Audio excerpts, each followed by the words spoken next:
What's up, guys? Today I wanted to show you Bloodborne running at 40 frames per second on the Legion Go S.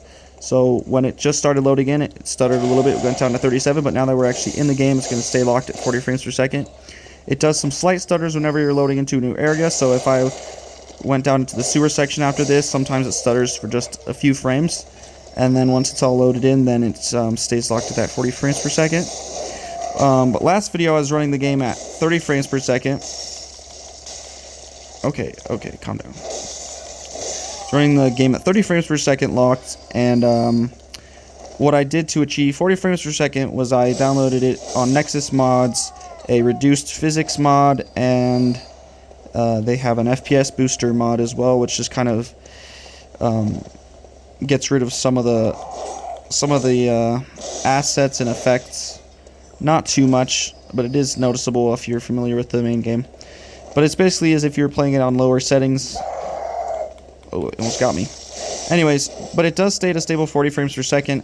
I have tried to use framegen with lossless scaling, and that doesn't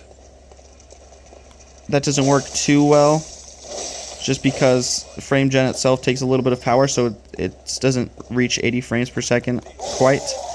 It's more like 70. But anyways, running the game at 40 frames per second feels a whole lot smoother than 30 frames per second. If you think about it, 40 frames from 30 frames is a 33% increase. And you can feel, it feels a lot more smooth. Even just going from 40 to 30, if I were to turn it back down to 30, it feels like I'm playing a slideshow. It feels really bad. But 40 frames per second is, I feel, a good in between 30 and 60. Like I said, it's a 33% increase. And anyways, so I think that's pretty cool. Able to run it at 40 frames per second. If you are interested in doing this and you cannot find the mods on Nexus Mods, let me know and I'll provide a link in the comments to the mods I used, and they're pretty easy to install. Anyways, wish me luck. I'm on the brink of death.